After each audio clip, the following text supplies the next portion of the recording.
Okay, so the last couple of days we've been reading Oscar Lives Next Door, which is a book based on a real guy named Oscar Peterson, a famous jazz musician from the city of Montreal, which is located in Canada.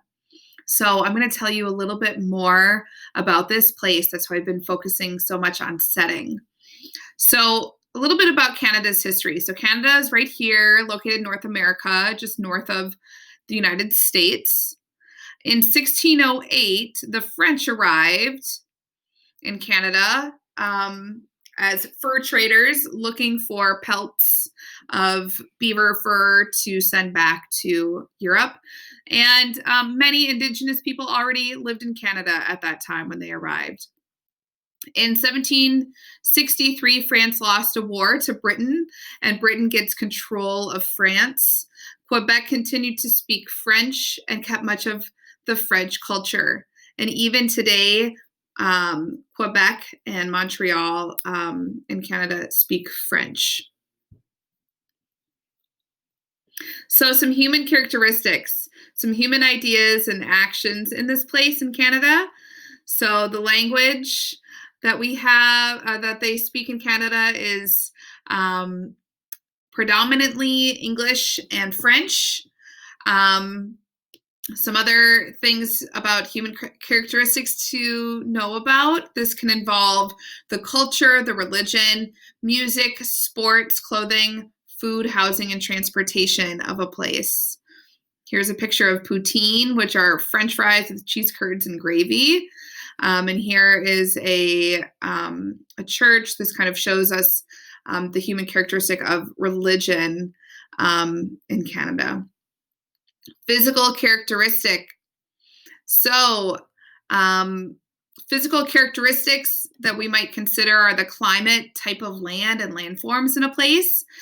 Are there deserts, mountains, plains, forests, rivers, lakes? Is it rainy, cold, snowy?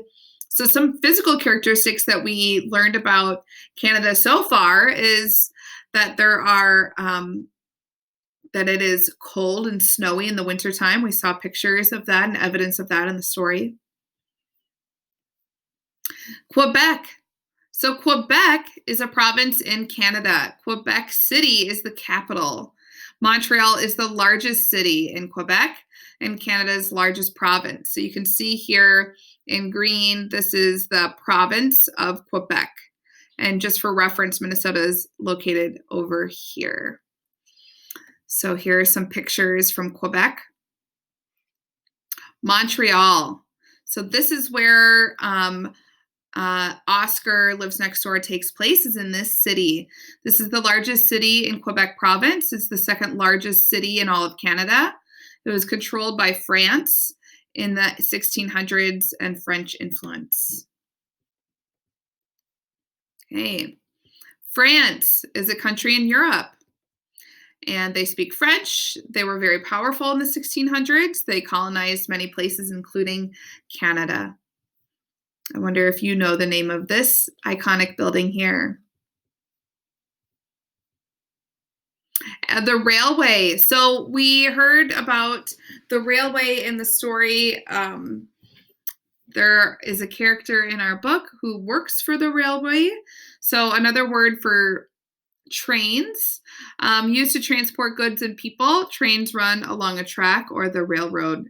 So this was very important for moving goods and people across the country.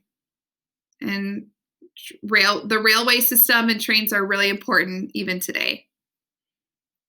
Pullman porter. So we heard about a dad in the story being a Pullman porter.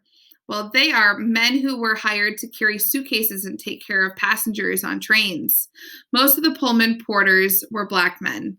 The white passengers called all porters George. The porters were not treated well by their bosses. This was seen as a good job for Black men in the early 1900s. So maybe this is around the time that our story took place, maybe around 100 years ago. Canal. Smaller waterways built by people for boats to move through to bigger water. Trumpet. Oscar was playing the trumpet, right, in the story. It's an instrument used in jazz music. And piano. And after he had tuberculosis, which was he was in the hospital for many months, he no longer had the lung capacity to blow into his trumpet. So then he started playing the piano, which is an instrument with a keyboard used in many types of music. Tuberculosis, or it's also called TB, is a disease that affects the lungs. Hard to breathe, cough, fever are some of the symptoms. So here are some of the key vocabulary that will help you better understand the story and about this place. All right, we will continue to do some investigative work about the geography of Canada.